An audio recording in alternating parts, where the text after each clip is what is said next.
നമ്മളിന്ന് കാണുന്ന ഡെവലപ്മെൻറ്റുകൾ ടെക്നോളജിയിലായാലും സയൻസിലായാലും മുഴുവനും വളരെ വിരലിലെണ്ണാവുന്ന ആൾക്കാരുടെ കോൺട്രിബ്യൂഷൻസാണ്. 90% ഓഫ് ആൾക്കാരുടെ റിസർച്ച് എന്ന് പറയുന്നതും ഒരു ഡാറ്റ കളക്ഷൻ മാത്രമാണ്, ഡാറ്റ ഗാദറിങ് ആൻഡ് കളക്ഷൻസ് മാത്രമാണ്. ബട്ട് റിമൈനിങ് 5% കോൺട്രിബ്യൂഷനുകളാണ് നമ്മൾ ഈ കാണുന്നതെല്ലാം ഉൾപ്പെടെയുള്ള വലിയ വലിയ കാര്യങ്ങൾ മുഴുവനും 5% ആൾക്കാർ കോൺട്രിബ്യൂഷൻ. ആണ്. അപ്പോൾ ദിവസവും 2 നേരം പോയി തൊഴും രാവിലെ. അതൊരു പ്രാക്ടീസാണ്. അതൊരു രാവിലെ വേറെ പണിയൊന്നുമില്ലല്ലോ, പഠിക്കുക, ഭക്ഷണം കഴിക്കാനാണെങ്കിലും നേരെ ബസ്സിൽ പോവുക, കഴിക്കുക. നീ എന്ത് കലക്കിയാലും ഒരു കോമ്പൗണ്ട് ഉണ്ടാകും എന്നുള്ള ഒരു കളിയാക്കൽ പൊതുവേ ഹോസ്റ്റലിൽ പറ്റിയിട്ടുണ്ടായിരുന്നു. അന്നൊക്കെ എന്ന് പറഞ്ഞാൽ ലാംഗ്വേജ് അല്ല പഠിപ്പിക്കുക കോളേജിൽ. ഇന്നത്തെ ഏറ്റവും വലിയ ഡ്രോബാക്ക് എന്ന് പറയുന്നത് കോളേജുകളിൽ നിന്ന് എഡ്യൂക്കേഷൻ സിസ്റ്റം ലാംഗ്വേജ് ലിറ്ററേച്ചർ നഷ്ടപ്പെട്ടു. ലിറ്ററേച്ചറിനെ കൊണ്ടാണ് നമ്മൾ ലാംഗ്വേജ് പഠിക്കുന്നത്. ഇന്ന് നേരിട്ട് ലാംഗ്വേജ് പഠിക്കുന്നത് കൊണ്ട് ലാംഗ്വേജിൻ്റെ ഉപയോഗം അറിയാമെന്നില്ല. The more you read the more the language opens up to you. ജീവിതത്തിൽ നിന്ന് സ്പിരിച്വാലിറ്റി നഷ്ടപ്പെടുന്ന ഒരു സാഹചര്യങ്ങളെന്ന് പറഞ്ഞു കഴിഞ്ഞാൽ നമുക്കൊരു ശൂന്യതയാണ്. നമുക്ക് ആകെ അറിയാവുന്ന കുറച്ച് സന്ധ്യാവനം കഴിക്കുക, സംവിധാനം ചെയ്യുക, അല്ലെങ്കിൽ എന്തെങ്കിലും ജപിക്കുക, അല്ലെങ്കിൽ രാവിലെ സാളഗ്രാമാദികൾക്ക് പൂജ കഴിക്കുക, അങ്ങനത്തെ ചെറിയ കാര്യങ്ങളൊക്കെ അറിയുള്ളൂ. ആ ഒരു കാര്യത്തിന് താല്പര്യം നഷ്ടപ്പെടുത്തുന്ന രീതിയിൽ സംഭവിക്കുമ്പോൾ എന്ത് ചെയ്യണമെന്ന് അറിയില്ല. അതായത് ഭക്തി എന്ന് പറയുന്നത് ആഴമേറിയ ഒരു തടാകം പോലെയാണ്.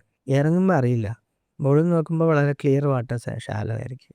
U step into that, you don't know what you are going to happen.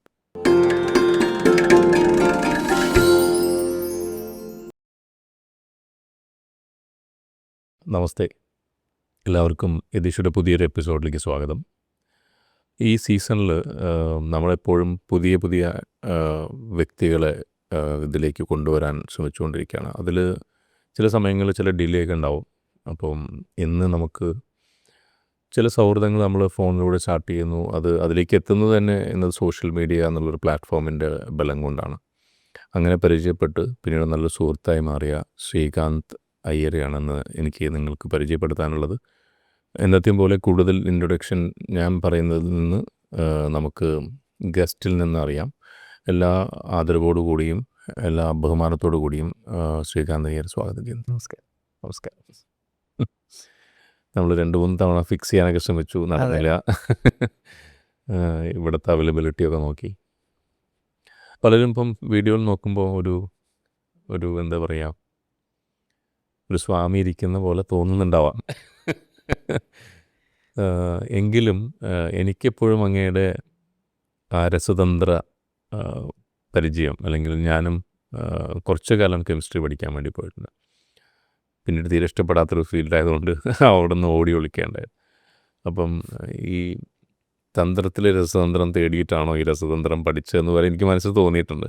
അപ്പോൾ അങ്ങനൊരു എപ്പോഴും ഇവിടെ ഗസ്റ്റ് വരുന്ന സമയത്ത് നമ്മൾ ഒരു സ്റ്റോറി ടെല്ലിംഗ് മോഡലാണ് സംസാരിക്കുന്നത്. അതെന്തുകൊണ്ടെന്ന് വെച്ചാൽ വളരെ ഗാഢമായി ആ വ്യക്തിനെ അറിയാൻ, അല്ലെ, എല്ലാവരും പോഡ്കാസ്റ്റ് കാണുന്നത് ആ വ്യക്തിയുടെ അനുഭവങ്ങളെയും അയാളുടെ നോളേജിനേക്കാൾ കൂടുതൽ അയാളുടെ നമ്മൾ പറയില്ലേ ആ വിസ്ഡം, അത് അബ്സോർബ് ചെയ്യുക എന്നുള്ളതാണ് ഇവിടെ ഇരുന്ന് ചെയ്യുന്ന എൻ്റെയും അവസ്ഥ അതാണ്. അപ്പോൾ അങ്ങനെയാണെങ്കിൽ ഒരു ശ്രീകാന്ത് അയ്യർ എന്നുള്ളൊരു വ്യക്തി, അല്ലെങ്കിൽ ഇന്ന് ഒരു 10-49 വർഷത്തിലേക്ക് വന്ന് നിൽക്കുമ്പോൾ, അത് തന്ത്രമാവട്ടെ, അല്ലെങ്കിൽ ഉപാസനാ മാർഗങ്ങളായിക്കോട്ടെ, അല്ലെങ്കിൽ ഈ ഫെറ്റേണിറ്റിയിൽ തന്നെ എല്ലാവരെയും അറിയുന്ന അല്ലെങ്കിൽ പരിചയമുള്ള ഒരു ആണെന്ന നിലയിൽ എങ്ങനെയാണ് ഈ ഒരു യാത്ര തുടങ്ങുന്നത്? അത് ഒഫീഷ്യലായാലും അല്ലാത്ത രണ്ട് തരത്തിലും. അൺഒഫീഷ്യലായിട്ട് ശ്രദ്ധിച്ചാൽ ഞാൻ ബേസിക്കലി ഒരു ഓർത്തഡോക്സ് ബ്രാഹ്മിൻ ഫാമിലിയിൽ ആണ് ജനിച്ചത്. സോ മുത്തശ്ശനാണ് അനുഷ്ഠാനങ്ങളുടെ കാര്യത്തിൽ വളരെ ബേസിക് ആയിട്ടുള്ള ഒരു ട്രെയിനർ എന്ന് പറയുന്നത്. സന്ധ്യാവന്ദനം ദിവസവും ചെയ്യണം. അതേപോലെ ഞങ്ങൾക്ക് സമിധാദാനം എന്ന് പറഞ്ഞിട്ടൊരു അഗ്നിക്രിയയുണ്ട്. അത് ഉപനയനം കഴിഞ്ഞ് ഏതാണ്ട് നാട് കുസാറ്റിലേക്ക് മാറുന്നത് വരെയുള്ള ഒരു കാലഘട്ടം, വളരെ ലോങ് പീരീഡാണ്. ആ ഒരു പീരീഡിൽ മുത്തശ്ശൻ ഏതാണ്ട് മരിക്കുന്നത് വരെയെങ്കിലും മടി കൂടാതെ 2 നേരവും ചെയ്തിരുന്നതിന് കാരണം മുത്തശ്ശനാണ്. കാരണം അദ്ദേഹം ചെയ്യുന്നൊന്നും പറയില്ല, 21 സമിത്തുകളാണ് 15 സമിത്തുകളാണ് ഹോമിക്ക ഈ സംവിധാനത്തിൽ. 21 സമിത്ത് സൂത്രമനുസരിച്ചുള്ള ഹോമവിധാനത്തിലാണ്. 15 സമിത്താണ് ഹോമിക്ക. അദ്ദേഹം എന്ത് ചെയ്യുന്നു വെച്ചാൽ ഈ 15 സമിത്തുകൾ വീതം വീട്ടിൽ പുറകിൽ പ്ലാശ് മരം ഉണ്ടായിരുന്നു. സമയം കിട്ടുമ്പോൾ ചെറുതായിട്ടത് വെട്ടി അത് ചെറിയ ഒരു ചാൺ നീളത്തിലുള്ള കമ്പായിട്ട് മുറിച്ച് 15 എണ്ണം വീതം കെട്ടി കൊണ്ടുവന്ന് അവിടെ വെച്ചിട്ട് പോകും. വീട്ടിലൊരു ഷെൽഫ് ഉണ്ട്, ആ ഷെൽഫിൽ പുള്ളി വെച്ചിട്ടുണ്ടാവും. പുള്ളി ദിവസം അതിൽ നോക്കുള്ളൂ അതിൻ്റെ എണ്ണം കുറയുന്നുണ്ടോ, ആ കെട്ടിൻ്റെ എണ്ണം കുറയുന്നുണ്ടോ എന്നുള്ളത് പുള്ളി നോക്കുള്ളൂ. നമ്മള് ലിഫൊക്കെ പോലെ ഫസ്റ്റ് ഔട്ട്. പക്ഷേ അഗ്നിക്കറി എനിക്ക് പിന്നെ തീ കൊണ്ട് കളിക്കുക എന്ന് പറയുന്നത് എനിക്ക് ഭയങ്കര ഇഷ്ടമാണ്. ഞാൻ പറമ്പിൽ തീയിടുന്ന ഭയങ്കര ഒരു എക്സ്പെർട്ടായിരുന്നു. പറമ്പിൽ എല്ലാം കൂട്ടിയിടുകയുള്ളൂ, തീയിടാൻ ഞാൻ പോകും. എനിക്ക് ഭയങ്കര ഇഷ്ടമാണ് തീയിടാൻ. അപ്പോൾ അഗ്നിയിൽ കളിക്കാൻ ഭയങ്കര ഇഷ്ടമായിരുന്നു. അപ്പോൾ ഹോമം ചെയ്യാനായിട്ട് എനിക്ക് പ്രത്യേകിച്ച് അതുകൊണ്ടൊരു ഇൻസ്പിറേഷൻ്റെ ആവശ്യമുണ്ടായില്ല. പിന്നെ ഭയങ്കരമായിട്ട് ഫാസിനേറ്റഡ് ആകുന്നതെന്ന് പറഞ്ഞാൽ അമ്പലത്തിൽ ഉത്സവമൊക്കെ നടക്കുമ്പോൾ നമ്മൾ വീട്ടിൽ ഒരു ഉത്സവം നടത്തുക എന്നുള്ളത് സാധാരണ കുട്ടികളുടെ ഇന്നത്തെ കാലത്തിൽ അമ്മിക്കുഴവി ആട്ടുകല്ലിൻ്റെ ഒക്കെ വെച്ചിട്ട് ശിവപ്രതിഷ്ഠയൊക്കെ നടത്തി. അപ്പം അതൊക്കെ ഭയങ്കര ഒരു ഇൻട്രസ്റ്റിംഗ് ആയിരുന്നു. പക്ഷേ മനസ്സിനെ ഒരു ക്യാപ്ചർ ചെയ്ത ഒരു ഈവൻ്റ് എന്ന് പറയുന്നത് അന്ന് വീട്ടിൽ ഹിന്ദു വാങ്ങിക്കും ന്യൂസ് പേപ്പർ, മറ്റു പല ന്യൂസ് പേപ്പർ കൂടത്തിലും ഒരു ഇംഗ്ലീഷ് പൊട്ടൻസി ഉണ്ടാവാൻ വേണ്ടിയിട്ട് എന്ന് പറഞ്ഞിട്ട് പഴയ കാലത്ത് കുട്ടികൾ എന്ന് പറയുന്ന ഒരു രീതി ഉണ്ടായിരുന്നു. ഹിന്ദുവിൽ ഈ ഫ്രൈഡേസ് അവരുടെ റിവ്യൂ ഒരു അതിൽ ടെമ്പിൾസിനെ പറ്റിയിട്ടൊക്കെ മാഗസിൻ ഉണ്ട്. അതിൽ ഒരു particular article was about Kumbakonam എന്ന് പറഞ്ഞ സ്ഥലത്ത് തിരുക്കുടന്തൈ എന്ന് പറഞ്ഞിട്ടൊരു ക്ഷേത്രമുണ്ട്. ദിവ്യദേശമാണ്, വൈഷ്ണവ ദിവ്യദേശമാണ്. ശയന മൂർത്തിയാണ്. വിഷ്ണുവിൻ്റെ ശയനമൂർത്തികളിൽ നമുക്ക് കേരളത്തിൽ ഒരെണ്ണം മാത്രമേ ഉള്ളൂ, പത്മനാഭസ്വാമി. തമിഴ്നാട്ടിൽ ഏതാണ്ട് 10-15 ശയനമൂർത്തികൾ ഉണ്ട്. അതിൽ വളരെ പ്രധാനപ്പെട്ട ഒരു മൂർത്തിയാണിത്. അപ്പോൾ ആ ക്ഷേത്രത്തെ പറ്റിയാണ് ആ ആർട്ടിക്കിളിൽ ഇങ്ങനെ എഴുതി വന്നപ്പോഴത്തേക്ക് ഒരു പഴയ തമിഴ് ലൈൻ അതിൽ കോട്ട് ചെയ്തിട്ടുണ്ട്. കുടന്തൈ കിടந்த കുടമാടി എന്ന് പറഞ്ഞിട്ട്, കുടമാട് കൂത്തൻ എന്നുള്ള വാക്ക് കൃഷ്ണൻ കുടമാട് കൂത്ത് എന്ന് പറയുന്ന ഒരു കൂത്ത് അതിൽ വളരെ വിദഗ്ധനായിരുന്നതാണ്. അതായത് കുടം എടുത്ത് മുകളിലേക്ക് ഇങ്ങനെ അമ്മാനമാടും.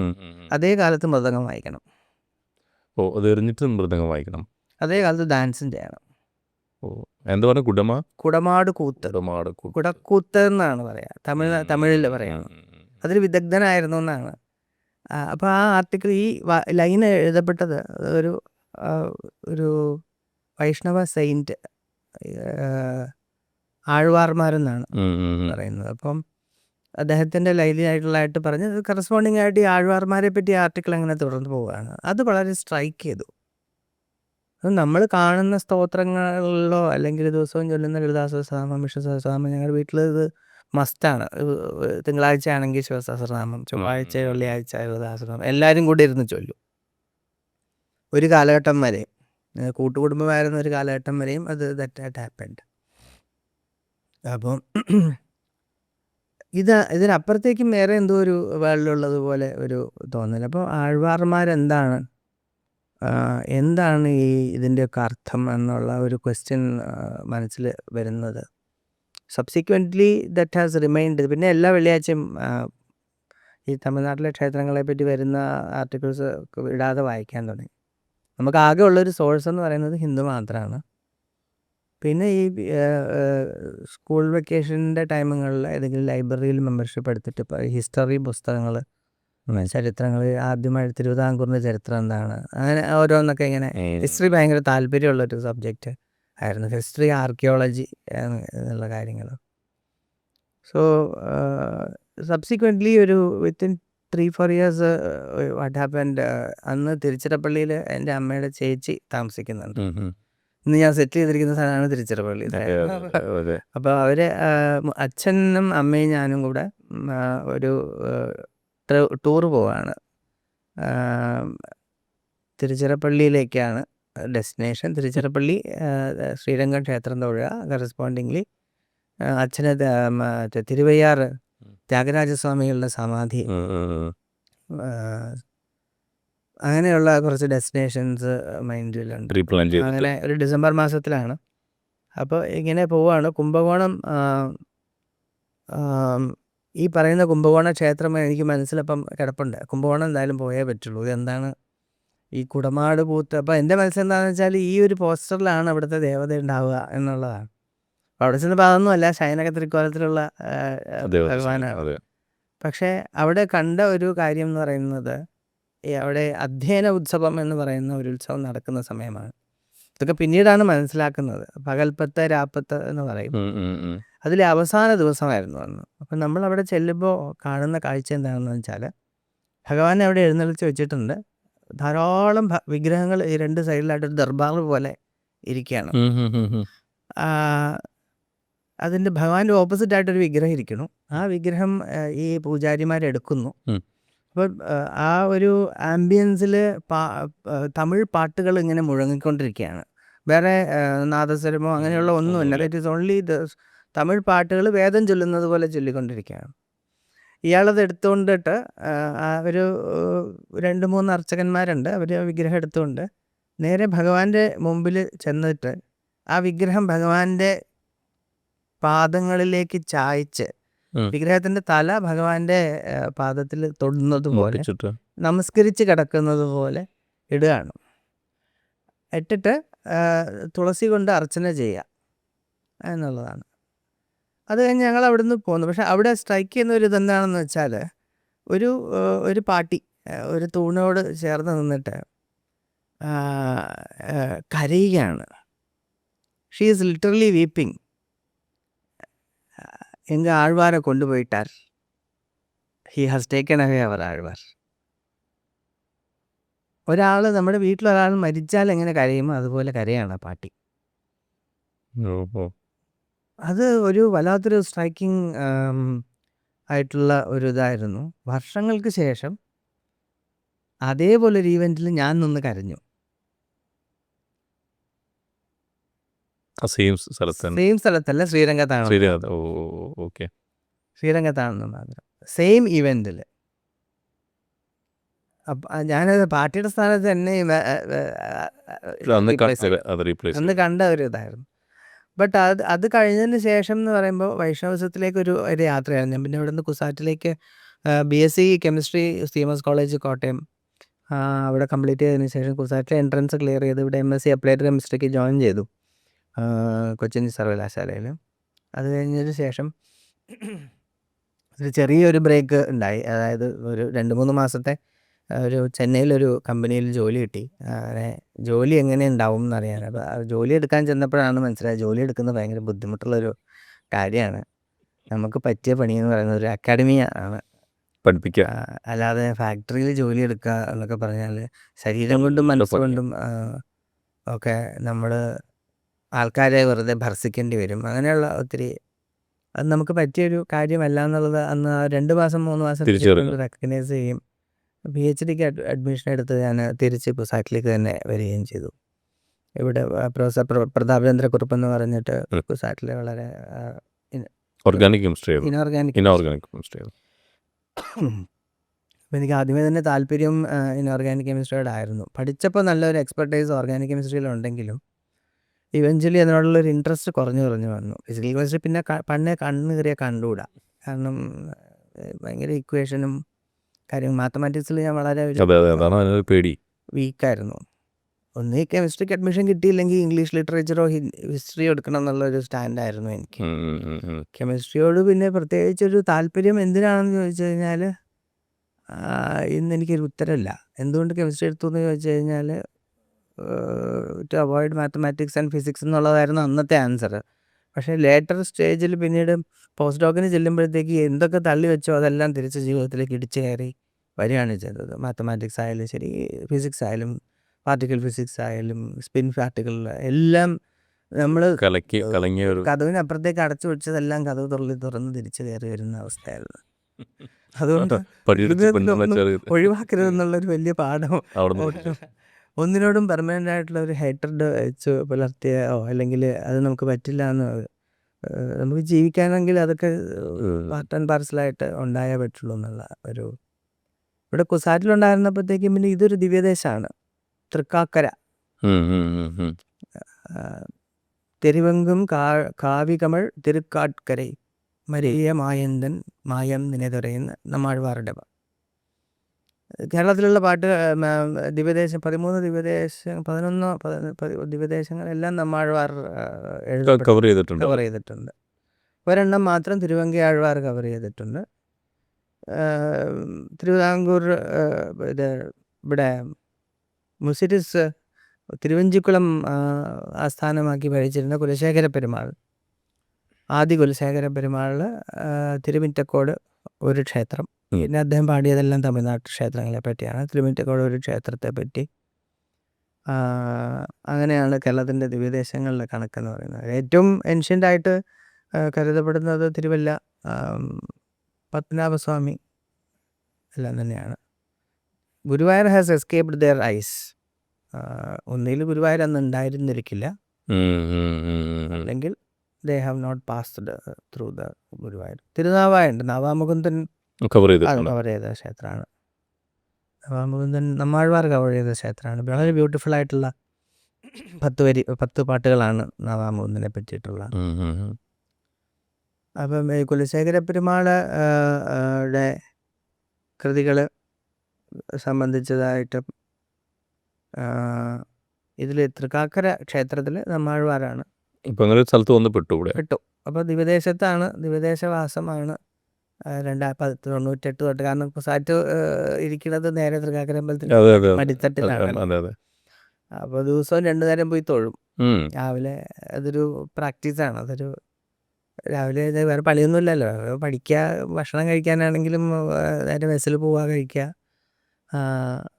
ഹോസ്റ്റലിൽ നിന്ന് കോളേജ് ഡിപ്പാർട്ട്മെൻറ്റ് അപ്പുറത്ത് നടക്കാൻ ദൂരമേ ഉള്ളൂ. അപ്പോൾ PhD ചെയ്യുന്ന സമയത്താണെങ്കിലും വളരെ സ്മൂത്തായിട്ടുള്ള ഒരു പ്രോസസ്സായിരുന്നു. ഒന്ന് കഴിഞ്ഞാൽ അടുത്തത് കിട്ടുക എന്നുള്ള ഒരു ഇതാണ്. നീ എന്ത് കലക്കിയാലും ഒരു കോമ്പൗണ്ട് ഉണ്ടാകും എന്നുള്ള ഒരു കളിയാക്കൽ പൊതുവേ ഹോസ്റ്റലിൽ പറ്റിയിട്ടുണ്ടായിരുന്നു. അപ്പോൾ ഞാൻ പറഞ്ഞ കലക്കിയാലും കലങ്ങിയില്ലെങ്കിലും നമ്മൾ പേപ്പർ എഴുതണം, പബ്ലിഷ് ഓർ പെരിഷ് എന്നുള്ളതാണ് ഒരു ശാസ്ത്രജ്ഞനെ, സയൻറ്റിസ്റ്റിനെ സംബന്ധിച്ചിടത്തോളം. ശാസ്ത്രജ്ഞൻ എന്നുള്ള വാക്ക് ഉപയോഗിക്കാൻ പാടില്ല. സയൻറ്റിസ്റ്റിനെ സംബന്ധിച്ചിടത്തോളം വളരെ ഇമ്പോർട്ടൻ്റ് ആയിട്ടുള്ള ഒരു കാര്യം. PhD കംപ്ലീറ്റ് ചെയ്യുമ്പോൾ തന്നെ എനിക്ക് പോസ്റ്റ് ഡോക്ടർ ഫെലോഷിപ്പ് ലഭിച്ചിരുന്നു. സ്വിറ്റ്സർലാൻഡിൽ സ്യൂറിക്കിലെ Swiss Federal Institute of Technology എന്ന് പറഞ്ഞിട്ട്, അന്ന് ലോകത്തിലെ തന്നെ ഏതാണ്ട് 6ാം സ്ഥാനത്തുള്ള ഒരു ഇൻസ്റ്റിറ്റ്യൂട്ടാണ്.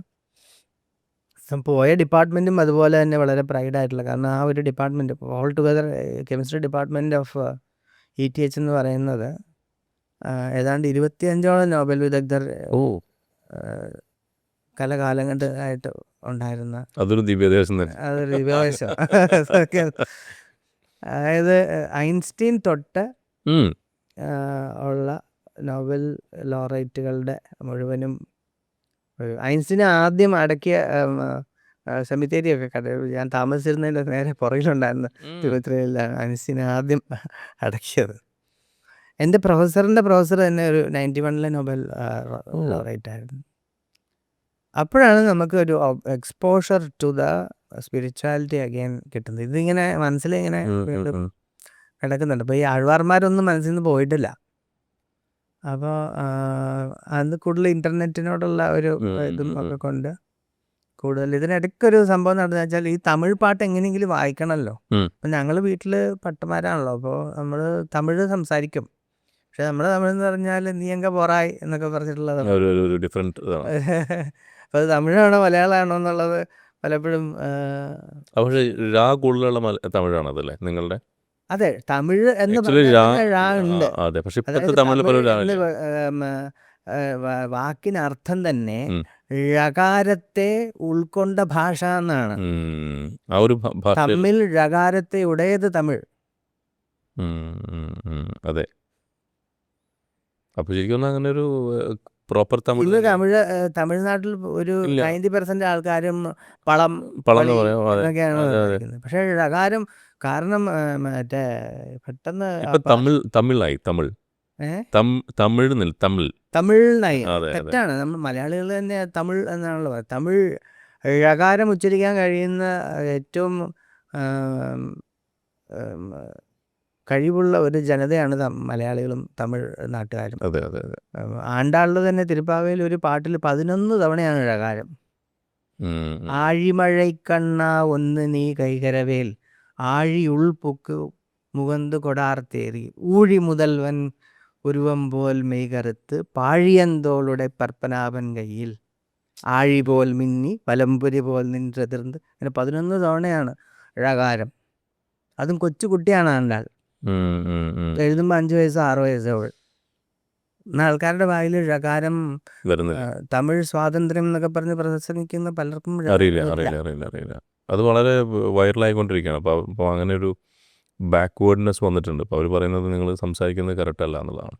അപ്പം അങ്ങനെ പറയുകയാണെങ്കിൽ നിങ്ങൾ ഫാമിലി സംസാരിക്കുന്നത് പക്ഷെ സംഘകാലത്ത് ഴകാരമുണ്ട്. ഴകാരമുണ്ട്. അതെ. സംഘകാലത്ത് എല്ലാ ശൈവരായാലും ശരി വൈഷ്ണവരായാലും ഴകാരമില്ലാതെ അവിടെ ഒരിടത്തും ഴകാരം ഉപയോഗിച്ചിട്ടില്ല. ഴകാരത്തെ എന്ന് പറയുന്നത് തമിഴിൽ തന്നെ ഉള്ള ഒരു ഒരു പ്രത്യേകതയാണ്. അപ്പോൾ ഇത് പഠിക്കണമല്ലോ, ഇത് വായിക്കാൻ തമിഴിലേ ഉള്ളത്. അന്ന് ചിലർ ഒരു സിനിമയിൽ വേലക്കാരി ആയിരുന്നാലും ജഗതി ആ ഒരു പുസ്തകമാണ് നമ്മുടെ മറ്റേ പണ്ട് കാലത്ത് പണ്ട് റാപ്പിഡ് ടെക്സ് എന്നൊക്കെ ഒരു ബുക്ക് ഇറങ്ങി ഇംഗ്ലീഷ് തമിഴ് പഠിക്കാൻ. ആ സിനിമയിൽ ജഗതി ഒരു പുസ്തകം വെച്ച് പഠിക്കുന്ന കണ്ടിട്ടില്ലേ, ഓറഞ്ച് കളറിലെ അത് വെച്ചിട്ടാണ് ഞാനും പഠിച്ചത്. തമിഴ് പഠിച്ചു. തമിഴ് അന്ന് എഴുതി പഠിക്കായത്. കാരണം ഹിന്ദി എനിക്കൊരു പ്രോബ്ലം ഉണ്ടായിരുന്നു. കാരണം നമ്മൾ സബ്സിഡറി ഹിന്ദി പഠിക്കുന്നതാണ്. കൊടിയർ വരെയും പഠിക്കുന്നതാണ്. അത്യാവശ്യം അന്നൊക്കെ എന്ന് പറഞ്ഞാൽ ലാംഗ്വേജ് അല്ല പഠിപ്പിക്കുക കോളേജിൽ. ഇന്നത്തെ ഏറ്റവും വലിയ ഡ്രോബാക്ക് എന്ന് പറയുന്നത് കോളേജുകളിൽ നിന്ന് എഡ്യൂക്കേഷൻ സിസ്റ്റത്തിൽ ലാംഗ്വേജ് ലിറ്ററേച്ചർ നഷ്ടപ്പെട്ടു. ലിറ്ററേച്ചറിനെ കൊണ്ടാണ് നമ്മൾ ലാംഗ്വേജ് പഠിക്കുന്നത്. ഇന്ന് നേരിട്ട് ലാംഗ്വേജ് പഠിക്കുന്നത് കൊണ്ട് ലാംഗ്വേജിൻ്റെ ഉപയോഗം അറിയാമെന്നില്ല. ഞങ്ങളുടെയൊക്കെ മലയാളം സാറുമാരും ഹിന്ദി സാറുമാരും അത് അവർ വൃത്തവും അലങ്കാരവും ഒക്കെ കൊണ്ട് ഇതൊക്കെ ഔട്ട്ഡേറ്റഡ് ആയെന്ന് നമ്മൾ വിചാരിക്കരുത്. വൃത്തങ്ങൾക്കൊക്കെ എന്തോരം സിഗ്നിഫിക്കൻസ് ആണുള്ളത് നമ്മുടെ ഡേ ടു ഡേ ലൈഫിൽ. വൃത്തങ്ങൾ ശരിക്കും പറഞ്ഞാൽ നിർത്തി സംസാരിക്കാനും നമ്മുടെ സംസാരത്തിലൊരു കൺട്രോൾ വരുത്താനും സംഗീതാത്മകമായി സംസാരിക്കാനും ഒക്കെ നമ്മളെ ഹെൽപ്പ് ചെയ്യുന്നത് വൃത്തങ്ങളാണ്.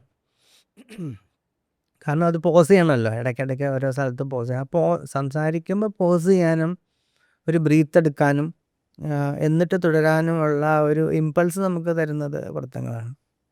അപ്പോൾ അങ്ങനെ തമിഴ് വായിക്കാൻ പഠിച്ചു. തമിഴ് വായിക്കാൻ പഠിച്ചാൽ പോരെ. എനിക്ക് അന്നും ഉണ്ട് സുഖമായിട്ട്, ഇന്നും ഉണ്ട് സുഖമായിട്ട്. സംസ്കൃതം നല്ലോണം വായിക്കും. സംസ്കൃതം നല്ലോണം വായിക്കുന്നത് ഹിന്ദി വായിച്ച് പഠിക്കുന്നതുകൊണ്ടാണ്.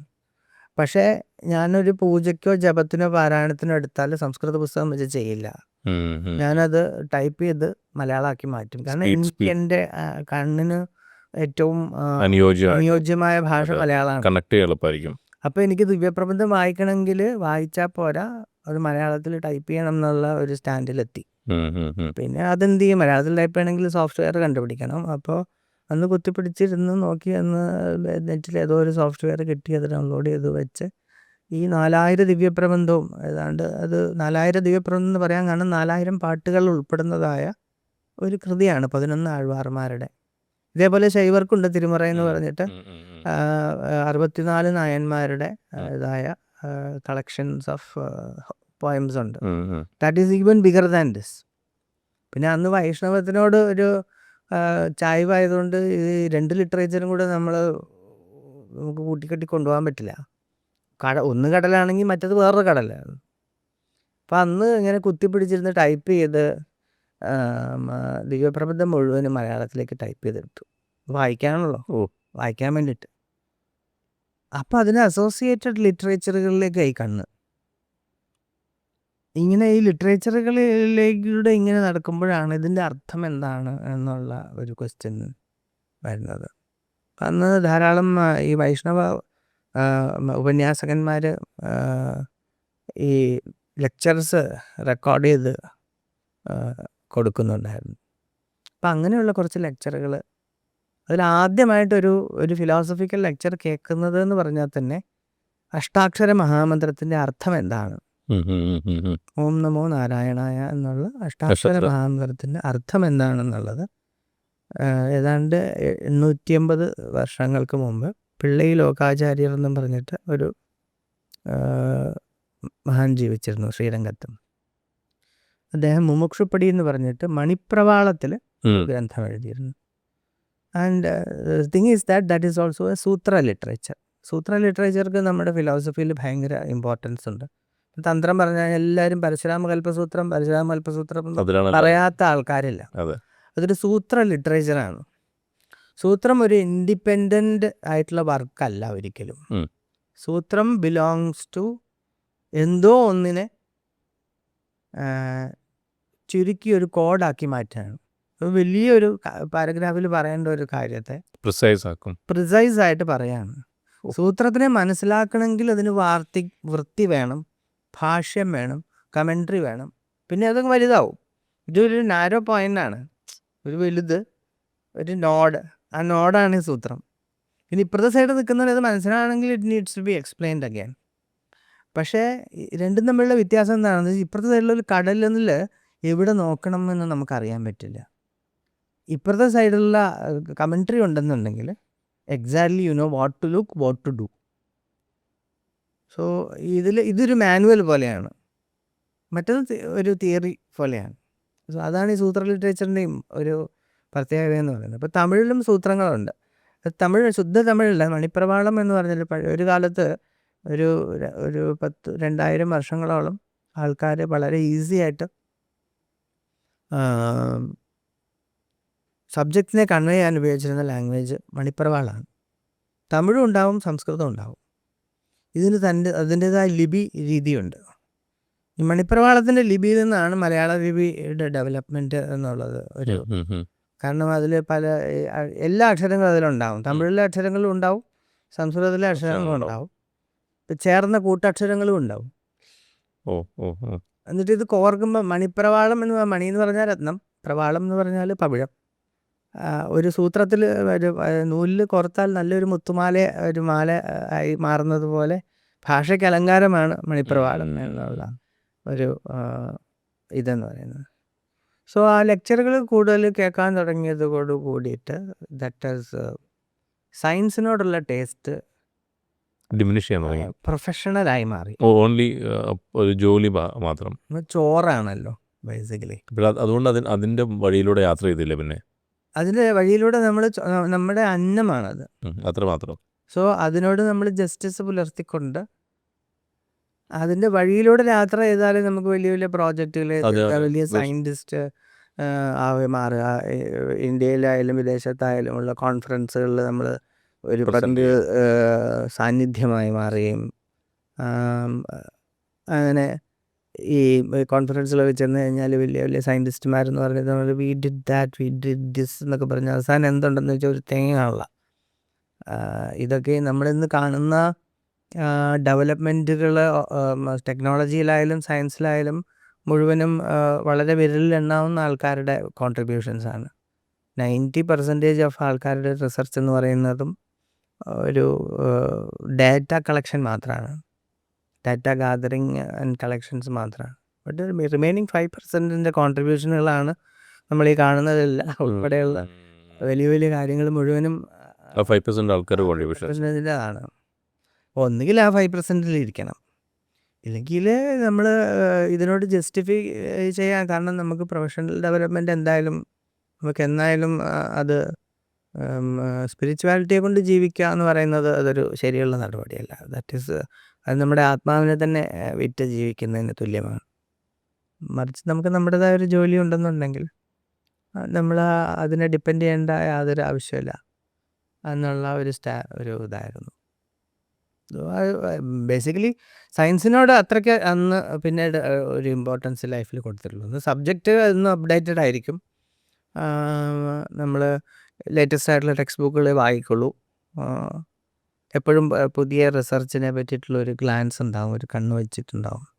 അന്നൊന്നും റിസർച്ച് ചെയ്യാതിരിക്കാൻ പറ്റില്ല, കാരണം നമുക്ക് ഒരു അക്കാഡമിക് ഫീൽഡിൽ നിന്നും ഡേ ടു ഡേ ലൈഫിൽ നമുക്ക് ആവശ്യമുള്ളൊരു കാര്യമാണ്. എപ്പോഴും സ്റ്റുഡൻസ് വന്നുകൊണ്ടിരിക്കും. PhD ചെയ്യാനാണെങ്കിലും ഇപ്പോൾ ഓൾറെഡി 15 പേര് PhD കംപ്ലീറ്റ് ചെയ്തു.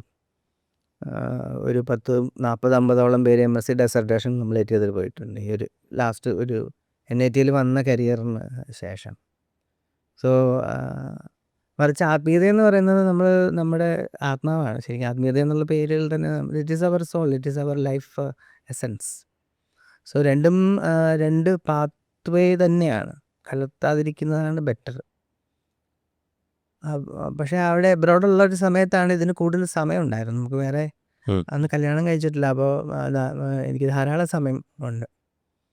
അപ്പോൾ ഈ ലെക്ചേഴ്സ് കേൾക്കുകയും കൂടുതൽ ലിറ്ററേച്ചറുകൾ ലഭിക്കുകയും വായിക്കുകയും മനസ്സിലാക്കുകയും ഒക്കെ ചെയ്യുന്ന ഒരു സാഹചര്യം ഒന്നുണ്ടായിരുന്നു.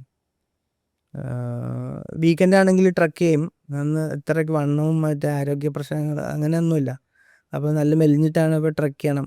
മൗണ്ടൻസ് എന്നും ഒരു ഹരമായിരുന്നു. എൻ്റെ പ്രൊഫസർ ഞങ്ങളെല്ലാവരും ട്രക്ക് ചെയ്യാൻ പോകും. എല്ലാ വീക്കെൻഡും ട്രക്ക് ചെയ്യാൻ പോകും. എന്തെങ്കിലും മലയോ കാടോ എവിടെയെങ്കിലുമൊക്കെ നല്ല ഭക്ഷണം കഴിക്കണം. അന്നുണ്ട് ഇന്നുണ്ട്. ക്വാണ്ടിറ്റിയിലല്ല, ഒരു quality and choice of food. ആ ഒരു 2-3 വർഷക്കാലം ഒരിക്കലും ഇന്ത്യൻ ഫുഡ് അങ്ങനെ കഴിച്ചിട്ടില്ല. ഇറ്റാലിയൻ, ടർക്കിഷ് അങ്ങനെയുള്ള ഭക്ഷണമേ കഴിച്ചിട്ടുള്ളൂ. നല്ല വൈൻ കുടിക്കണം. ദിവസവും ഒരു നല്ല വൈൻ കുറച്ച് കഴിക്കണം. അത് ഭയങ്കര ഇതായിരുന്നു. ഫ്രൂട്ട്സിൻ്റെ ഡയറ്റ് ഭയങ്കര ആ ഒരു പാഷനായിരുന്നു. നല്ല ചീസ്, നല്ല മീറ്റ്, അതെല്ലാം ഭയങ്കര ഇമ്പോർട്ടൻ്റ് ആയിരുന്നു. ഒരു നല്ലോണം കുക്ക് ചെയ്യാൻ പഠിച്ചു ആ ഒരു പീരീഡിൽ. എന്തും കുക്ക് ചെയ്യാമെന്നുള്ളൊരു മെൻറ്റാലിറ്റി ഒക്കെ വന്നത്. അതേ സമയത്ത് ഇത് വളരെ സ്ട്രോങ് ആയിട്ടുള്ള, കാരണം വൈഷ്ണവ ലിറ്ററേച്ചർ ഒന്ന് കഴിഞ്ഞാൽ മറ്റൊന്നും പറഞ്ഞ് ഇങ്ങനെ ഒരെണ്ണം എടുക്കുമ്പോൾ പുറകെ ഇങ്ങനെ ഒന്ന് വന്നുകൊണ്ടിരിക്കുകയാണ്. അപ്പോൾ ദിവ്യപ്രബന്ധങ്ങളുടെ കമൻട്രീസ് വായിക്കലായി. സോ ടു ദ എക്സ്റ്റെൻഡ് ഈ മറ്റേ വേലക്കാരിയായിരുന്നാലും മോഹവല്ലിയിൽ നിന്ന് മറ്റേ മണിപ്രവാളം വരെയും വായിക്കാനുള്ള ഒരു fluency. The more you read, more the language opens up to you. ഇത് തന്നെയാണ് സംസ്കൃതത്തിന് സംഭവിച്ചത്. അത് നമ്മളോട് എൻ്റെ ജീവിതത്തിൽ എന്തെങ്കിലുമൊക്കെ അത്ഭുതം നടന്നിട്ടുണ്ടെങ്കിൽ ആകെ ഈ ഒരു അത്ഭുതമേ ഉള്ളൂ. ഒന്നും എഴുതാനും വായിക്കാനും ഇതിനെപ്പറ്റി അറിയാത്ത ഒരാൾക്ക് ഇതിൻ്റെ അർത്ഥം മനസ്സിലാവുന്നുണ്ടോയെങ്കിൽ that is a miracle. There is nothing else. വേറൊന്നും എക്സ്പെക്റ്റും നമ്മൾ ചെയ്യുന്നില്ല. അപ്പോൾ ഈ വൈഷ്ണവ ദീക്ഷ എടുക്കണം എന്നുള്ള ചിന്ത വന്നു. ആ ഒരു പീരീഡ് കാലഘട്ടം കൊണ്ട് ഈ 108 ദിവ്യദേശങ്ങളുള്ളതിൻ്റെ 75-80ഓളം ക്ഷേത്രങ്ങൾ കവർ ചെയ്യുകയും ചെയ്തു. പോയി. എന്നാൽ ഈ ക്ഷേത്രങ്ങളിലൊക്കെ ഉള്ള ദേവന്മാരെക്കാളുമൊക്കെ വൈഷ്ണവരിലും ശൈവരിലും ഈ ക്ഷേത്ര അർച്ചയോട്, കാരണം ശൈവാഗമങ്ങളും വൈഷ്ണവാഗമങ്ങളും എന്ന് പറഞ്ഞത് ഒരു മിറർ പോലെയാണ്, ഒരു വ്യത്യാസങ്ങളൊന്നുമില്ല. ഈ ശങ്കര അദ്വൈതവുമായിട്ട് ഇതിന് വലിയ കണക്ഷൻ. ശങ്കരാദ്വൈതത്തിനോട് അവർക്കത്ര താല്പര്യമില്ല, ഒട്ടും താല്പര്യമില്ല. മറിച്ച് ശൈവരാണെങ്കിൽ ശൈവാദ്വൈതം എന്ന് പറയുന്ന ഒരു ഇതാണ് തൃക്കാ ഫിലോസഫിയിലെ റൂട്ട്.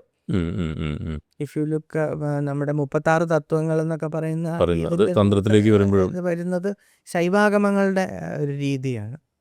വൈഷ്ണവാഗമങ്ങളിൽ 26 തത്വം. 10 തത്വത്തിൻ്റെ വ്യത്യാസമേ ഉള്ളൂ. ഈ 10 തത്വം എന്താണെന്ന് വെച്ചാൽ 25-ാമത്തെയും 26-ാമത്തെയും തത്വം 5-5 പിരിച്ചാൽ 36. അതാണ് ഈ മിറർ എന്ന് പറയുന്നത്. ഇതിൽ പശു, പതി, പാശം ശൈവർക്ക്. ഇതിൽ തത്വേനേഹ ചിത് അജിതീശ്വര തത്സ്വഭാവ എന്ന് പറയുന്ന ചിത്ത്, അജിത്ത്, ഈശ്വരൻ.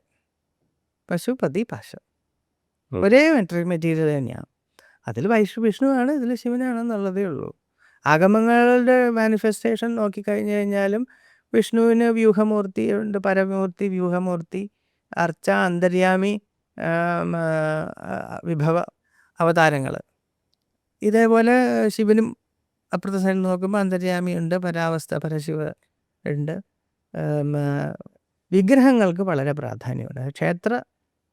വൈഷ്ണവ് വൈഷ്ണവത്തിലും അതെ, ശൈവത്തിലും അതെ. ക്ഷേത്രമൂർത്തിയെ ഒരു ലിവിങ് എൻറ്റിറ്റി ആയിട്ട് തന്നെയാണ് വൈഷ്ണവ സിദ്ധരും ശൈവസിദ്ധരും കണ്ട് അതിനോടുള്ള പ്രേമഭാവം, ഭക്തി ഭക്തി എന്ന് പറയുന്നത് അതിൻ്റെ പരാകാഷ്ഠയായ പ്രേമം ആണ് അവർക്ക്. നായികാഭാവത്തിലാണ് ഒട്ടുമുക്കാലും പാട്ടുകൾ ഉള്ളത്. നായകൻ ഭഗവാൻ, ഇവർ നായിക. നായികക്ക് എന്തെങ്കിലും പ്രശ്നം വരുമ്പോൾ നായികയുടെ അമ്മയായിട്ട് പാടും. നായിക ഡസ്പാണെന്നുണ്ടെങ്കിൽ നായികയുടെ തോഴിയായിട്ട് പാടും. അല്ലെങ്കിൽ കൊക്കായും കിളിയായും ഒക്കെ പാടും. കാരണം ഇതൊക്കെ ഗുരുസ്ഥാനമാണ്. ഈ കൊക്ക്, കോഴി, മറ്റേ കിളി, അരയന്നം, മയിൽ, ഇവരൊക്കെ നായികയോട് സംസാരിക്കുന്ന ഇതെല്ലാം ഗുരുവിൻ്റെ സ്ഥാനമാണ്. ഇവർ സംസാരിക്കുന്ന കേട്ട് കഴിയുമ്പോഴത്തേക്ക് നായികയ്ക്കൊരു ഇത് വരും. അപ്പോൾ ഒരു റിയലൈസേഷൻ വരും, അദ്ദേഹം പരതത്വമാണല്ലോ, നമ്മൾ ആത്മാവാണല്ലോ എന്ന്. പിന്നെ കുറച്ച് നേരത്തേക്ക് പാട്ട് കംപ്ലീറ്റ്ലി ഫിലോസഫി ആയിരിക്കും. It is a soul to soul connect. പിന്നെ ഉപദേശങ്ങളും ഒക്കെ ആയിരിക്കും. കുറേ നേരം നിങ്ങളെല്ലാം ഇങ്ങനെ നടന്നാൽ മതിയോ, ഭഗവാൻ നിൽക്കുന്നത് കണ്ടില്ലേ എന്നൊക്കെയുള്ള ഒരു. The more you learn, the more you are drawn into this. അതായത് ഭക്തി എന്ന് പറയുന്നത് ആഴമേറിയ ഒരു തടാകം പോലെയാണ്. ഇറങ്ങുമ്പോൾ അറിയില്ല, മുകളിൽ നോക്കുമ്പോൾ വളരെ ക്ലിയർ വാട്ടർ, ഷാലോ ആയിരിക്കും. You step into that, you don't know where you are going to happen. ഒരു ഗുരു അല്ലെങ്കിൽ ഒരു തത്തുല്യമായ ഒരു അവസ്ഥാവിശേഷം physically has to be there to hold you or pull you out on time, otherwise you മുങ്ങിച്ചത്തോ. ആ ഒരു ആസ്പെക്റ്റിൽ ശൈവരായാലും ശരി, വൈഷ്ണവരായാലും ശരി, ഗുരു എന്നുള്ള എൻറ്റിറ്റി വളരെ പ്രധാനമാണ്. അതും ജീവനുള്ള ഗുരു ഒരു ആളായിരിക്കണം. ഉറക്കത്തിൽ കണ്ടാൽ പോരാ, സ്വപ്നത്തിൽ കണ്ടാൽ പോരാ, ഒന്നും പറ്റില്ല. അദ്ദേഹമാണ് നമുക്ക് സത്വാസത്വ വിവേകജ്ഞാനത്തെ തന്ന് ഇത് ഇങ്ങനെ അതങ്ങനെ. അതായത് എല്ലാവർക്കും ഉപദേശങ്ങൾ വേണം. സംസാരസാഗരത്തിനെ കടന്നവനും അത് അനുഭവിക്കണമെങ്കിൽ അത് അനുഭവിക്കുന്നത് എങ്ങനെ അനുഭവിക്കണം എന്നുള്ളതിനൊരു, ഇപ്പോൾ ഈ സാധനം കണക്ട് ചെയ്തിരുന്നപ്പോൾ അത് എങ്ങനെ കണക്ട് ചെയ്യണം, അതിൻ്റെ കളർ കോമ്പിനേഷൻ എങ്ങനെയാണെന്നുള്ളതിന് we have given a control. എങ്കിൽ മാത്രമേ ആ LED ലൈറ്റിൻ്റെ ആ കറക്റ്റ് ലൈറ്റ് സെറ്റിങ് വരുള്ളൂ. അതേപോലെയാണ് എല്ലാം അറിഞ്ഞവനത് അനുഭവിക്കണമെങ്കിലും ഒരു മാർഗനിർദ്ദേശം വേണം. സോ അത് ഒരു വളരെ എസെൻഷ്യലായിരുന്ന ഒരു ആസ്പെക്റ്റ് ആണെന്ന് മനസ്സിലായി. സോ ദീക്ഷ എടുത്താൽ പോരാ, ഗുരു വേണം. ഗുരു ഉണ്ടായാൽ പോരാ, നമ്മൾ ദിവ്യദേശത്തിൽ ജീവിക്കണം. അതെവിടെയെങ്കിലും താമസിച്ചാൽ പോരാ, ശ്രീരംഗത്തിൽ താമസിക്കണം എന്നുള്ളത് ക്രേസായിപ്പോയി. കാരണം എമംഗ് ഓൾ ദ പീപ്പിൾ ഇന്നും ഒരു എല്ലാവരുടെയും ഇടയ്ക്ക് ഇരിക്കുമ്പോൾ സംസാരിക്കുമ്പോൾ കൂട്ടുകാരെല്ലാവരും തമിഴ്നാട്ടിൽ പല ക്ഷേത്രങ്ങളിലെ ദേവതമാർക്ക് ഫാൻസ് ഉണ്ട്. ഗണപതീശ്വരം എന്ന് പറഞ്ഞിട്ട് അതൊരു ചെങ്കാട്ടംകുടി കാപാലിയാണ് മൂർത്തി. രണ്ട് കൈകളോട് കൂടിയിട്ട് തേറ്റപ്പല്ലൊക്കെ ആയിട്ട്, ഒരു കയ്യിൽ ഉടുക്ക്, മറ്റേ കയ്യിൽ കപാല മാത്രം. വർഷത്തിൽ ഒരു പുറപ്പാടേ ഉള്ളൂ. അപ്പോൾ അത് രാത്രിക്ക് പിള്ളക്കറി കെട്ട ഉത്സവം. വേറെ എന്തോ ഒരു പേരുണ്ട്, കറക്റ്റായിട്ട് ഓർമ്മയില്ല. ഒരു നായനാരുടെ വീട്ടിലേക്ക് ചെന്നിട്ട് ഭൗതി ഭിക്ഷാന്തേഹി എന്ന് പറഞ്ഞു. കപാലിയാണ്. കപാലിയായിട്ട് അഘോരമായ കപാലമാലകൾ ഒക്കെ ആയിട്ട്. അപ്പോൾ ഇദ്ദേഹത്തിനൊരു വ്രതമുണ്ടായിരുന്നു ഈ നായനാർക്ക്. ഒരു ശൈവനെങ്കിലും ഒരു നേരം ഭക്ഷണം കൊടുക്കാതെ അന്നത്തെ ഭക്ഷണം കഴിക്കില്ല. അന്ന് ആരെയും കിട്ടിയില്ലെങ്കിൽ അന്ന് പട്ടിണി, വീട്ടിൽ പട്ടിണി, ആരും കഴിക്കില്ല. സോ അവരങ്ങനെ ഒരു സിറ്റുവേഷനിൽ ഇരിക്കുമ്പോഴാണ് ഇദ്ദേഹം വരുന്നത്. അപ്പോൾ ഇദ്ദേഹത്തിന് ആതിഥ്യം അരുളാം എന്ന് പറഞ്ഞപ്പം പുള്ളി പറഞ്ഞു, അവിടെ നിൽക്ക്, ഞാൻ 6 മാസത്തിലൊരിക്കലേ ഭക്ഷണം കഴിക്കുള്ളൂ. എനിക്ക് ചില കണ്ടീഷൻസ് ഉണ്ട് ഫോർ മൈ ഫുഡ്. ഞാൻ വെജിറ്റേറിയൻ ഫുഡ് കഴിക്കില്ല, എനിക്ക് അലർജിയാണ്. അതിനെന്താ, നമുക്ക് ആടുണ്ട്, മാടുണ്ട്, കോഴിയുണ്ട്, അതൊന്നും പറ്റില്ല. എനിക്ക് നരമാംസം ഭക്ഷിക്കണം. അതിനെന്താ, ഞാനൊരാളെ കൊന്നിട്ട് വരാം, അതും പറ്റില്ല. 5 വയസ്സിൽ താഴെയുള്ള കുട്ടിയുടെ, അതും കുടുംബത്തിൽ ഏക സന്താനമായിരിക്കണം, അതിനെ വെട്ടുമ്പോൾ അത് ചിരിക്കണം,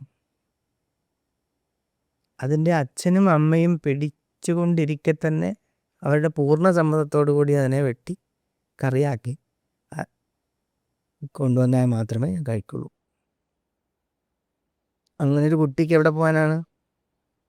സ്വന്തം മകൻ 5 വയസ്സേ ഉള്ളൂ, നായനാറുടെ. എങ്കിൽ ശിവന് വേണ്ടി ശിവാർപ്പണം.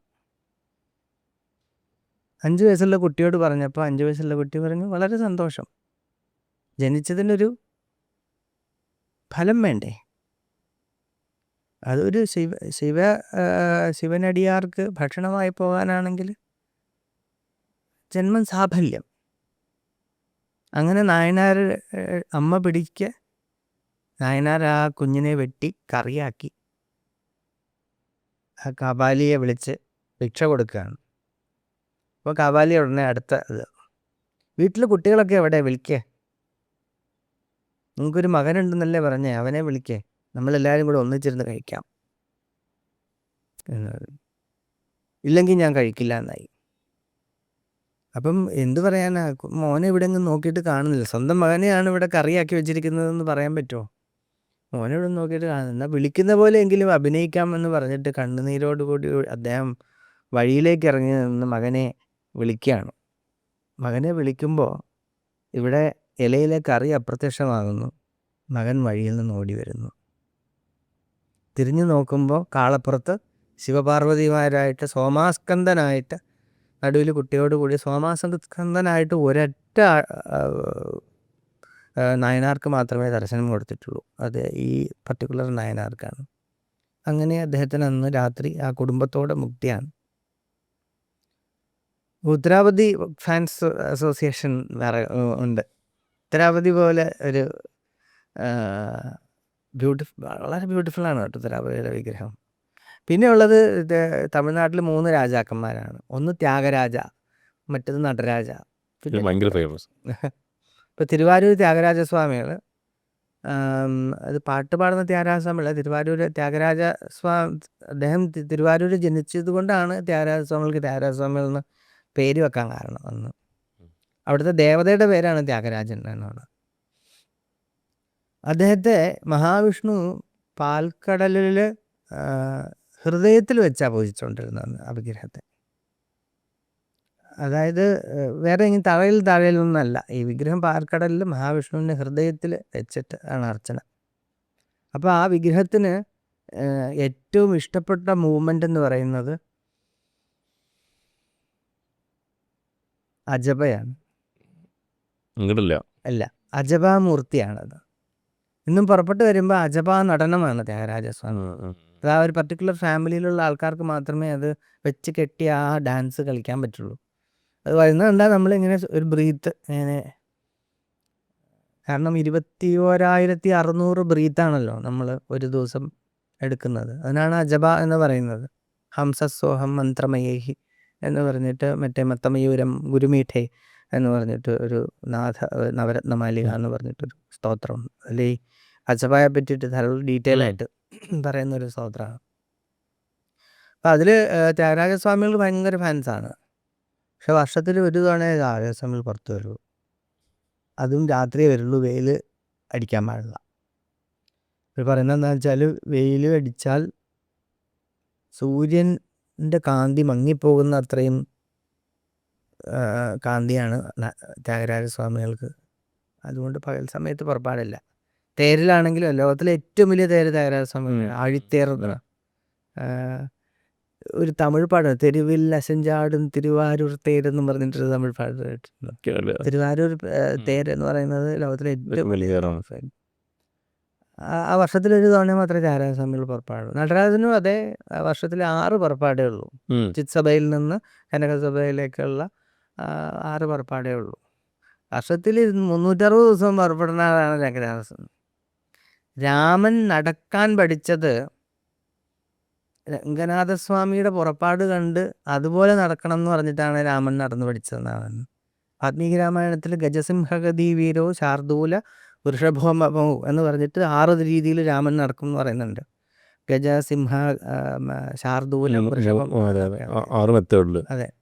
കമ്പരാമായണത്തിൽ ഒരു സർപ്പഗതിയും കൂടെ ചേർത്ത 7 നടയാണ് രാമന് പറഞ്ഞിരിക്കുന്നത്. ഇങ്ങനെയൊക്കെ രാമൻ നടക്കുമായിരുന്നു. രാമൻ ഈ നട പഠിച്ചത് രംഗനാഥസ്വാമിയെ കണ്ട്. കാരണം അന്ന് അദ്ദേഹം അയോധ്യയിലാണ്.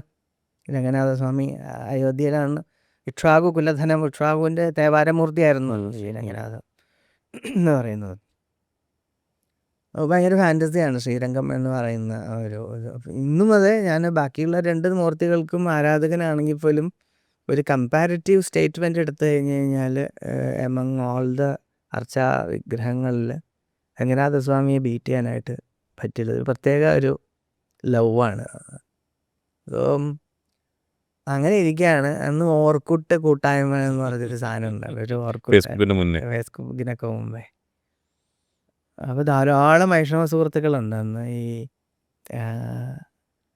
അപ്പോൾ അത് വൈഷ്ണവത്തിൽ 2 തരത്തിലുള്ള വൈഷ്ണവമുണ്ട്. ഒന്ന് തെന്നാചാര്യ സമ്പ്രദായം എന്ന് പറയും, മറ്റേത് വടകല എന്ന് പറയും, തെങ്കല എന്ന് പറയും. ഈ യു പോലെ മറ്റേ വൈ ഷേപ്പിൽ വരയ്ക്കുന്നവർ തമ്മിൽ. അപ്പം അതിൽ ഈ വൈ ഷേപ്പുകാരുടെ കൂട്ടത്തിലായിരുന്നു കൂടുതൽ ഇൻട്രാക്ഷൻ എനിക്ക്. So I felt that philosophically is also it is more matching than Vadakalai philosophy. അദ്ദേഹം പറഞ്ഞ ഒരു ഫ്രണ്ട് പറഞ്ഞു, NIT Trichy after a long time faculty recruitment application വിളിച്ചിട്ടുണ്ട് എന്ന് പറഞ്ഞിട്ടൊരു മെസ്സേജ് വന്നു. പിന്നെ ഒന്നും നോക്കിയില്ല, അപ്ലൈ ചെയ്തു. ഒരാഴ്ചക്കൊക്കെ ഇൻ്റർവ്യൂവിന് കോൾ ലെറ്റർ വന്നു. അത് പ്രൊഫസറോട് പറഞ്ഞപ്പോൾ പിറ്റേ ദിവസം ടേബിളിൻ്റെ മുകളിൽ ഒരു കവർ ഇരിക്കുന്നു. നോക്കുമ്പം ട്രാവൽ ടിക്കറ്റാണ് പുള്ളിയുടെ സ്പോൺസർഷിപ്പിൽ. അപ്പം പിന്നെ പോകാമെന്ന് തീരുമാനമായി. ട്രിച്ചി NITയിൽ വന്ന് ഇൻ്റർവ്യൂ അറ്റൻഡ് ചെയ്തു. തിരിച്ച് നേരെ പോകുന്നത് അന്ന് രാത്രിത്തെ ട്രെയിനിൽ നേരെ ആഴ്വാർ തിരുനഗരിക്കാണ്, നമ്മൾ ആഴ്വാരെ തൊഴാൻ. പിറ്റേ ദിവസം രാവിലെ മെയിൽ തുറന്ന് നോക്കുമ്പോൾ അകത്തേക്കും അപ്പോയിൻമെൻ്റ് ഓർഡർ കിടപ്പുണ്ട്. പിന്നെ ഒന്നും ആലോചിച്ചില്ല, അന്ന് വന്ന് തിരിച്ചിവിടെ ജോയിൻ ചെയ്തു. അപ്പോൾ അത് ഭയങ്കര ഒരു വാശിയായിരുന്നു. NIT ട്രിച്ചിയും ശ്രീരംഗവും തമ്മിൽ ഒരു 20 കിലോമീറ്റർ ദൂരമുണ്ട്. അപ്പോൾ ഡെയിലി ട്രാവൽ ചെയ്യാനായിട്ട് ബൈക്ക് ഓടിക്കാറില്ല അന്ന്. ആകെ ഓടിക്കാറില്ല കൈൻറ്റി കൊണ്ട് ഓടിക്കാൻ, ഗിയർഡ് വെഹിക്കിളൊന്നും ഓടിക്കാറില്ല. വന്നു, ബൈക്ക് മേടിച്ചു, ബൈക്ക് ഓടിക്കാൻ പഠിച്ചു. ഡെയിലി ശ്രീരംഗത്തു നിന്ന് പോയി വരിക കോളേജിലേക്ക്. അതായത് ഏതാണ്ട് 1 മണിക്കൂർ ട്രാവലുണ്ട്. ഉച്ച കഴിഞ്ഞ് 1 മണിക്കൂർ തിരിച്ച് പോരും. സോ ആദ്യത്തെ ഒരു 4-5 വർഷക്കാലം ഞാൻ അക്കാഡമിക്കലി ഒട്ടും ഫോക്കസ് ചെയ്തില്ല. റിസർച്ച് ആസ്പെക്റ്റുകളൊന്നും ഒട്ടും ഫോക്കസ് ചെയ്തില്ല. I was more into developing my this type of skills. Class എടുക്കും, തിരിച്ചു പോരും, അക്കാഡമിക് ഡ്യൂട്ടീസ് എന്തെങ്കിലും ഉണ്ടെങ്കിൽ ചെയ്യും എന്നല്ലാതെ ബാക്കിയുള്ളവരെ പറ്റി അധികം ഒരു ഫോക്കസ് കൊടുത്തില്ല. പിന്നീടാണ് ഞാൻ ഒന്ന് അതിലും കൂടെ നമ്മൾ അങ്ങനെ പോയാൽ അക്കാഡമിക്കലി വളരെ വീക്കാവും. നമ്മൾ എവിടെയായാലും ഒന്ന് ഒരു പിടിച്ചു നിൽക്കേണ്ടത് ഒരു വളരെ എസെൻഷ്യൽ ഒരു കാര്യമാണ്. സോ നമ്മൾ ഒരു ഇതിലും നമ്മുടെ ഒരു ബയോഡാറ്റ ഇങ്ങനെ എടുക്കുമ്പോൾ എല്ലാ കോളവും ഫുള്ളായിരിക്കണം, അല്ലെങ്കിൽ അത് ശരിയാവില്ല. എവിടെയെങ്കിലുമൊക്കെ ലാക്കൂണ ഉണ്ടെന്നുണ്ടെങ്കിൽ അത് നമുക്ക് പ്രൊമോഷനുകൾക്കായാലും എല്ലാം ബുദ്ധിമുട്ടാണ്. ആ ഒരു 3 വർഷക്കാലം ശ്രീരംഗം ഇൻ ആൻഡ് ഔട്ട് എല്ലാ ഉത്സവങ്ങളും, എല്ലാ മുക്കിലും മൂലയിലും ഉള്ള ഉത്സവങ്ങൾ, ദർശനങ്ങൾ, അപ്പോൾ വന്ന് ജോയിൻ ചെയ്ത ഒരു വിത്തിൻ 2-3 months ടൈം എനിക്കപ്പോൾ അവിടുത്തെ വൈഷ്ണവ കണക്ഷൻസിൽ നിന്ന് എനിക്ക് ഇവിടെ ഒരു പ്രബന്ധങ്ങൾ പഠിക്കാനും കാര്യങ്ങൾക്കായിട്ട് ഒരു ആചാര്യനെ കണക്ട് ചെയ്ത് തന്നിരുന്നു. എക്സ്ട്രീംലി സ്കോളർ, അതേ സമയത്ത് എക്സ്ട്രീംലി ഹമ്പിളായിട്ടുള്ളൊരു മനുഷ്യൻ. കോയിൽ ആത്താൻ വിജയരാഘവാചാര്യർ എന്നാണ് അദ്ദേഹത്തിൻ്റെ പേര്. ഒരു ബാങ്ക് എംപ്ലോയി ആയിരുന്നു. റിട്ടയർ ചെയ്ത് ശ്രീരംഗത്ത് സെറ്റിൽ ചെയ്തു. മകൻ ചെന്നൈയിൽ വർക്ക് ചെയ്യുന്നു. അദ്ദേഹം ഭാര്യയും കൂടെ ശ്രീരംഗത്ത് സെറ്റിൽ ചെയ്തിരിക്കുന്നു. അപ്പോൾ അദ്ദേഹത്തെ പരിചയപ്പെടുത്തി തന്നിരുന്നു, കുറച്ച് ലോക്കൽ ഗാർഡിയൻ പോലെ. അപ്പോൾ ദിവസവും കോളേജിൽ നിന്ന് തിരിച്ച് വന്നു കഴിഞ്ഞാൽ നേരെ അദ്ദേഹത്തിൻ്റെ വീട്ടിൽ പോകും. അദ്ദേഹം കുറച്ച് പാട്ടുകൾ ട്രഡീഷണൽ രീതിയിലാണ് പഠിപ്പിക്കൽ എന്ന് പറഞ്ഞാൽ, ഇപ്പം മിന്നൊരുവായ് മുന്നൊരുവിൽ വേദനാൻകായ് എന്ന് അദ്ദേഹം പറഞ്ഞാൽ മിന്നൊരുവായ് മുന്നൊരുവിൽ വേദനാൻകായ്, മിന്നൊരുവായ് മുന്നൊരുവിൽ വേദനാൻകായ്, മിന്നൊരുവായ് മുന്നൊരുവിൽ വേദനാൻകായ് 3 വട്ടം ഉരുവിടണം. പദം പിരിച്ച് പിന്നെ പദം ചേർത്ത്, ഇങ്ങനെയാണ് ഇതിൻ്റെ വേദം അങ്ങനെയാണ് പഠിക്കുന്നത്. സഹസ്ര ശീർഷ പുരുഷ എന്ന് പറഞ്ഞാൽ കേൾക്കുന്നവൻ 2 വട്ടം, വേദത്തിന് 2 വട്ടം ആണെങ്കിൽ തമിഴിന് 3 വട്ടം എന്നാണ് അവരുടെ എഡ്യൂക്കേഷണൽ മെത്തേഡ്. എന്നിട്ട് ചേർത്ത് പഠിക്കും. സോ അങ്ങനെ അത് പിന്നെ ഞാൻ ആദ്യമായിട്ട് പ്രത്യഭിജ്ഞ എന്നുള്ള വാക്ക് കേൾക്കുകയും മനസ്സിലാക്കുകയും ചെയ്യുന്നത്. പ്രത്യഭിജ്ഞ ഫിലോസഫിയിൽ, വൈഷ്ണവ ഫിലോസഫിയിൽ പ്രത്യഭിജ്ഞയ്ക്ക് വലിയൊരു സ്ഥാനമുണ്ട്. കാരണം ഒന്നും ഇങ്ങനെ അറിയാതെ ഒരു കാലഘട്ടത്തിൽ പെട്ടെന്ന് നമ്മൾ ആത്മാവ് ജ്ഞാതാവാണ്, ആത്മാവിന് എല്ലാ ജ്ഞാനവും ഉണ്ട്. But it has been covered from us. നമുക്കത് അറിയാൻ കഴിയില്ല. അതായത് ഗർഭത്തിൽ നിന്ന് പുറത്തേക്ക് വരുന്ന നിമിഷം നമ്മൾ ആദ്യത്തെ ശ്വാസം എടുക്കുന്നതോടുകൂടി ശഠം എന്നുള്ള ഒരു വായു അകത്തേക്ക് കയറുന്നതോടുകൂടി ഒരു കർട്ടൻ പോലെ നമ്മുടെ എല്ലാ ജ്ഞാനവും അടച്ചു കളയും. ഗർഭസ്ഥ ശിശു ആണെങ്കിൽ അങ്ങനെയല്ല, അവൻ മഹർഷിയാണ്. ഗർഭസ്ഥ ശിശു എല്ലാം ഫ്യൂച്ചർ എല്ലാം, ഗർഭസ്ഥ ശിശു പുറത്തേക്ക് വരാതെ അതിനകത്ത് തന്നെ തീർന്നാൽ മതിയായിരുന്നു. കാരണം പുറത്തേക്ക് പോയാൽ ഈ കടന്ന് കഷ്ടപ്പെടുന്ന മുഴുവൻ, അവൻ്റെ ലൈഫ് മുഴുവൻ അവനറിയാം. He knows. കാരണം അവനെ ഗർഭത്തിൽ ചുറ്റി രക്ഷിക്കുന്ന മധുസൂദനനെ അവൻ കാണുന്നുണ്ട്. പേയാഴ്വാരുടെ ഒരു വാക്കുണ്ട്, അന്ന് കരുവരങ്കത്തുള്ളേ കിടന്തേൻ കൈതൊഴുതേൻ കണ്ടേൻ തിരുവരങ്കമേയാൻ ദിശയൻ. ഗർഭസ്ഥ ശിശുവിന് എല്ലാം അറിയാം. ഈ ശഠം എന്നുള്ളതിനെ നമ്മാഴ്വാർക്കൊരു പേരുണ്ട്, ശഠകോപൻ. ശഠത്തെ കോപിച്ചത് കൊണ്ട് ശഠകോപൻ. ഘോരാങ്കിരസുകളും അങ്ങനെയായിരുന്നു. ശഠം പ്രവേശിക്കാൻ വേണ്ടി വന്ന കാലത്ത് ഒരു ഹുംകാരം കൊണ്ട് ശഠത്തെ വിരട്ടിയത് കൊണ്ട് അവരിൽ മായ യവനികയായിട്ട് വീണില്ല. They knew it.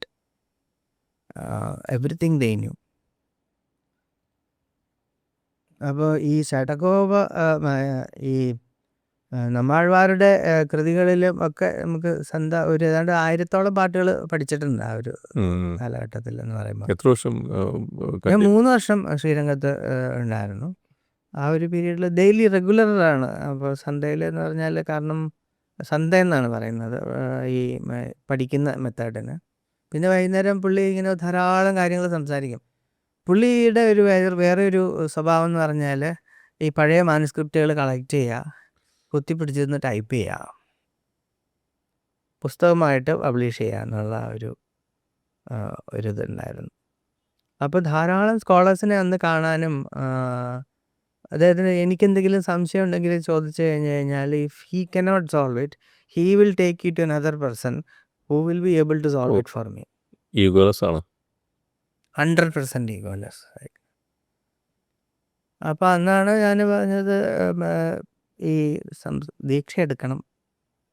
അപ്പോൾ അദ്ദേഹം പറഞ്ഞു, അദ്ദേഹം ഒരു ആചാര്യ കുടുംബത്തിൽ ജനിച്ച ആളാണ്. പക്ഷേ പുള്ളി പറഞ്ഞു, എനിക്കൊരു ആചാര്യനുള്ള അർഹതയുണ്ടെന്ന് ഞാൻ കരുതുന്നില്ല. അതുകൊണ്ട് ഞാൻ എൻ്റെ മകന് പോലും ഞാൻ ദേഷ്യം കൊടുത്തിട്ടില്ല. ഒരു കാര്യം ചെയ്യാം, നമുക്ക് പെരിയനമ്പിയുടെ അടുത്ത് പോകാം എന്ന് പറഞ്ഞു. ഇപ്പോൾ പെരിയമ്പി എന്ന് പറഞ്ഞാൽ രാമാനുജാചാര്യർക്ക് ദീക്ഷ കൊടുത്ത ആചാര്യൻ്റെ പേരാണ് പെരിയനമ്പി. അദ്ദേഹത്തിൻ്റെ വംശത്തിലുള്ളവർ ഇന്നും ജീവിച്ചിരിപ്പുണ്ട്. അപ്പം അവർക്ക് അദ്ദേഹത്തിൻ്റെ വംശത്തിൽ ഇന്ന് ജീവിച്ചിരിക്കുന്ന ആൾക്കും പെരിയനമ്പി എന്ന് തന്നെയാണ് പേര്.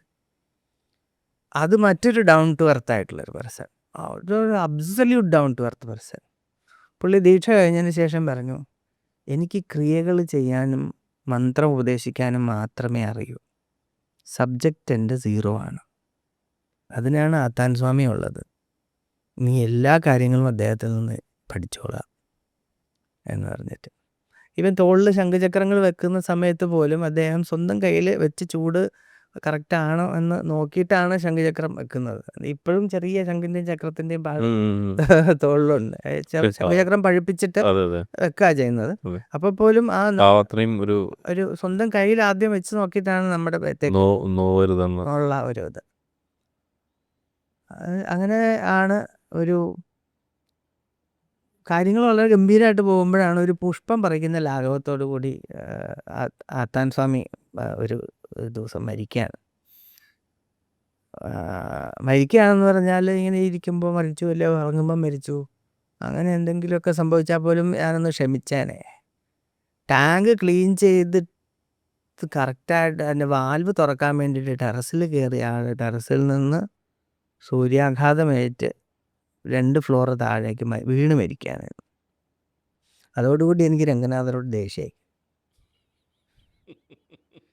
ഈ മനുഷ്യൻ ഈ നമുക്ക് ആകെ ജീവിതത്തിലുള്ളതിനെ പറിച്ചുകൊണ്ട് പോയി കഴിഞ്ഞാൽ ഞാൻ എന്ത് ചെയ്യും എന്നുള്ള ഒരു മട്ടായി.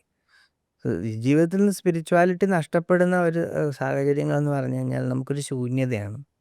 നമുക്ക് ആകെ അറിയാവുന്ന കുറച്ച് സന്ധ്യാവന്തനം കഴിക്കുക, സംവിധാനം ചെയ്യുക, അല്ലെങ്കിൽ എന്തെങ്കിലും ജപിക്കുക, അല്ലെങ്കിൽ രാവിലെ സാളഗ്രാമാദികൾക്ക് പൂജ കഴിക്കുക, അങ്ങനത്തെ ചെറിയ കാര്യങ്ങളൊക്കെ അറിയുള്ളൂ.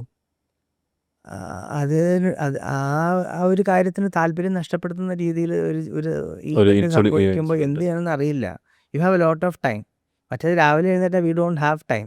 രാവിലെ എഴുന്നേൽക്കുന്നതിനെ കുറിച്ച് രാവിലത്തെ കാലകൃത്യങ്ങൾ ചെയ്ത് കഴിഞ്ഞാൽ പിന്നെ സന്ധ്യാവന്തനമായി, പൂജയായി, അത് കഴിഞ്ഞ് കഴിഞ്ഞാൽ പിന്നെ ഡ്രസ്സ് ഇട്ട് ബ്രേക്ക്ഫാസ്റ്റ് കഴിച്ച് കോളേജിൽ പോകാനേ സമയം ഉണ്ടാവുള്ളൂ. ഇതിപ്പോൾ ഒന്നും ചെയ്യുന്നില്ല എന്ന് പറഞ്ഞാൽ അത്ര സമയമാണ്. ചെയ്യാതിരിക്കാനും ഒട്ടും മനസ്സ് സമ്മതിക്കുകയില്ല. You like it or not. അപ്പോഴാണ് ഞാനൊരു വലിയൊരു കാര്യം ആ ഒരു പീരീഡിലാണ് വെച്ചത്. You like it or not, you have to perform the rituals.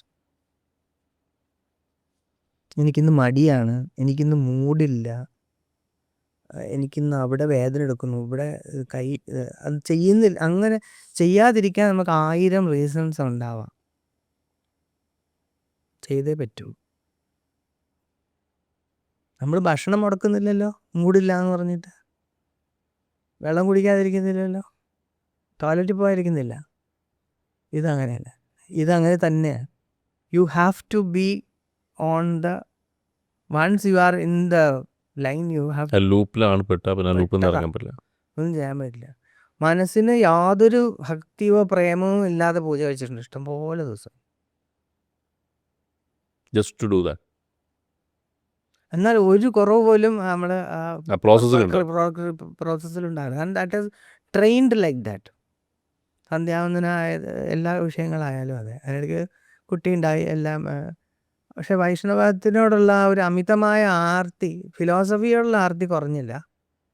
Practical സൈഡിലേക്ക് ടെമ്പിൾസിനോട് പോകുന്നത്, അങ്ങനെയുള്ള ഒരു ഇൻട്രസ്റ്റ് സബ്സിക്വൻ്റ്ലി കുറഞ്ഞ സമയത്താണ് ഇപ്പുറത്തെ സൈഡിൽ നിന്ന് ഈ ആർക്കിയോളജിക്കലായിട്ടുള്ള ഇൻട്രസ്റ്റ് പൊങ്ങി വരുന്നത്. സ്കൾപ്ചേഴ്സ്, അങ്ങനെയുള്ള കാര്യങ്ങളിൽ, ഐക്കണോഗ്രാഫി, ഇതെല്ലാം നോക്കി നോക്കി നടക്കുമ്പോഴാണ് ദുർഗയുടെ ഐക്കണോഗ്രാഫിയിലേക്ക് കണ്ണുപോയിപ്പെടുന്നത്. അവിടുന്ന് കൽക്കട്ടയിലെ ദുർഗാപൂജയെ പറ്റി വളരെ ഡീറ്റെയിൽ ആയിട്ട് ഉള്ള ഒരു ഇൻവെസ്റ്റിഗേഷനും കൽക്കട്ടയിലെ കുറച്ച് സുഹൃത്തുക്കൾ ആ സമയത്ത് ഉണ്ടാവുകയും ഒരു ദുർഗാപൂജയ്ക്ക് കൽക്കട്ടയിൽ പൂർണ്ണമായി പോയി നിന്ന് കണ്ട് ഇതെന്താണെന്ന് മനസ്സിലാക്കി പോന്നു. അതോടുകൂടി ഇത് ചെയ്യാനുള്ള ആഗ്രഹവും തീർന്നു, എല്ലാം തീർന്നു. പക്ഷേ it is A very huge process. അത് എല്ലാവർക്കും ചെയ്യാൻ പറ്റുന്ന ഒരു കാര്യമല്ല. അങ്ങനെയുള്ള സമയത്താണ് നമ്മൾ ഒരു സോഷ്യൽ മീഡിയയിലൂടെ പരിചയപ്പെട്ട ഒരു അമ്മ ഉണ്ടായിരുന്നു. അപ്പം ആ അമ്മ ഒരു ദിവസം ചോദിച്ചു, ദിവസവും വർത്താനം എന്തെങ്കിലും കുറച്ച് നേരം സംസാരിക്കും. അപ്പോൾ ഞാൻ വൈഷ്ണവനാണെന്നൊക്കെ നല്ലോണം അറിയാം. Then she told one day ഞാനിങ്ങനെ നാട്ടിൽ വരുന്നുണ്ട് കാണുമ്പോൾ then she ask me why don't you try മന്ത്രജപം അതർ ദാൻ ദിസ് എന്ന്. നമ്മൾ 10 അഷ്ടാക്ഷരം പോലെ വരുമോ നമുക്ക് മറ്റു മന്ത്രം ആയിക്കോട്ടെ എന്നുള്ള മട്ടായിരുന്നു എനിക്ക്. അങ്ങനെയാണ് എനിക്ക് നവാക്ഷരിയായ ചണ്ഡി ഉപദേശിക്കുന്നത്.